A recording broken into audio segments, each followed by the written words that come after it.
everyone. Today we are going to discuss about Hardy-Weinberg equilibrium.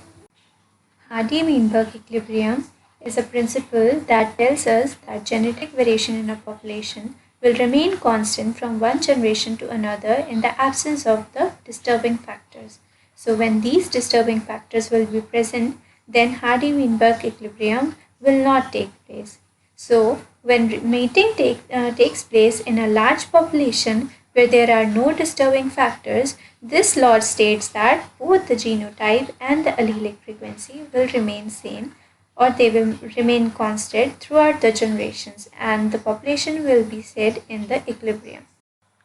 The Hardy-Weinberg equilibrium gets disturbed when these factors are present. So they are mutation, natural selection, non-random mating, genetic drift, and the gene flow. The first point is mutation. Mutation means when there is a sudden change in the DNA, it introduces new kind of allele and the allele frequency will change. Therefore, will affect the Hardy-Weinberg equilibrium. The second point is the natural selection. When there is a large population, there are many types of alleles. So many types of character are there. So what happens is one of the character is more suitable to the atmosphere and it gets selected. So the frequency of that allele will be selected and it will more survive and reproduce and hence will increase its number, and in this way this also affects the Hardy-Weinberg equilibrium. The third point is the non-random mating. Non-random mating means someone is selecting someone for their mating purpose, and in this way also random mating will not be there, so there is a type of selection for the mate. This also will enhance the increase of one of the allele and will affect the Hardy-Weinberg equilibrium. Fourth point is the genetic drift. Genetic drift always takes place in the small population. When the population is small, so number and the types of alleles will already be low. And in this case, if one of them gets selected, this will be known as the genetic drift. And this again will affect the Hardy-Weinberg equilibrium. The last point is the gene flow. Gene flow means the new kind of population will come into the existing population. That means a new kind of allele will come into the existing gene pool and therefore it has a chance to get selected and therefore will affect the Hardy-Weinberg equilibrium. So we take some of the assumptions for Hardy-Weinberg equilibrium. That is, there is no natural selection that takes place in the population, no mutation is taking place, and the population is a closed population. That is, there is no migration that is taking place. The population size is large, so no chance of genetic drift will be there, and there is random mating. Each one of them has a chance to mate with another one. Now let us understand some of the terms such as allele, genotype, and the phenotype. Allele is a heritable unit and it is the alternate forms of gene. For example, let us take the example of a flower color in the pea plant. So there are two types of color for it. One is white and other one is purple. So white allele will be represented by small w and the purple allele will be represented by capital W.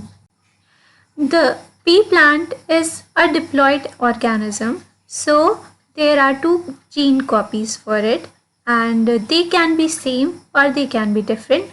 When the same alleles are present, then it is known as a homozygous pair, and when there are different types of allele which are present together, then it is known as heterozygous.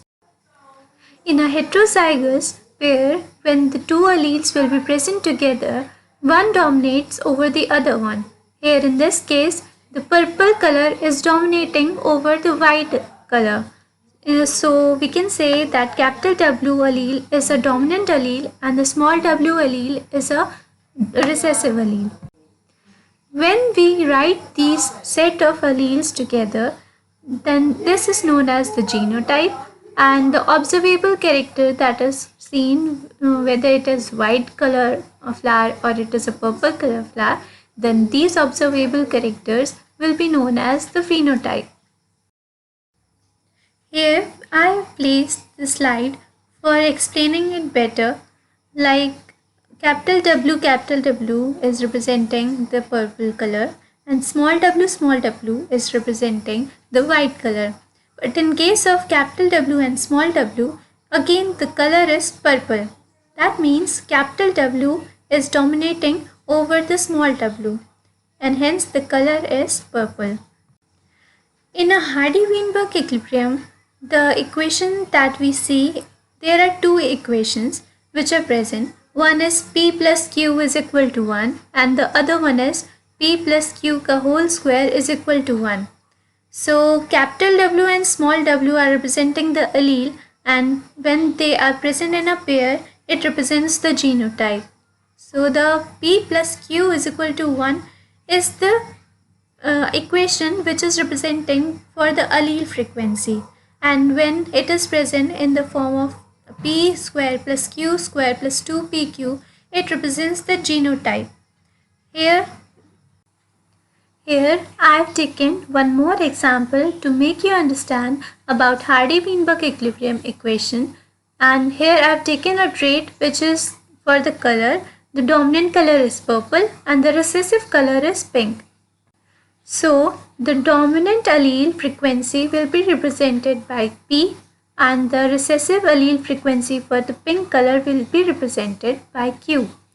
And in the form of genotype frequency, it will be represented by P square plus 2pq plus Q square is equal to 1. So in this equation, P square and 2pq will again represent the purple color and the Q square will represent the pink color. So in the mixed population, all the types of the genotype will be present, which is homozygous purple and the heterozygous purple and the homozygous pink. Because recessive allele is always represented in a homozygous pair. So here always the Q square will be for the recessive one and the 2pq will be for the dominant one. So in the case of P square and 2pq, the purple color is presented, and it is seen that in this example purple is purely dominant over pink color. That's why P square and the 2pq both represent the purple color. But if in case purple was not purely dominant over the pink color or completely dominant over pink color, then the 2pq will represent the intermediate color. So that was it for the today's topic. Subscribe for more topics like these, like the video, and if you have any doubts, ask in the comment box, or you can join my Telegram channel where we help you solve your doubts and get more updates. Link is given in the description below. Thanks for watching.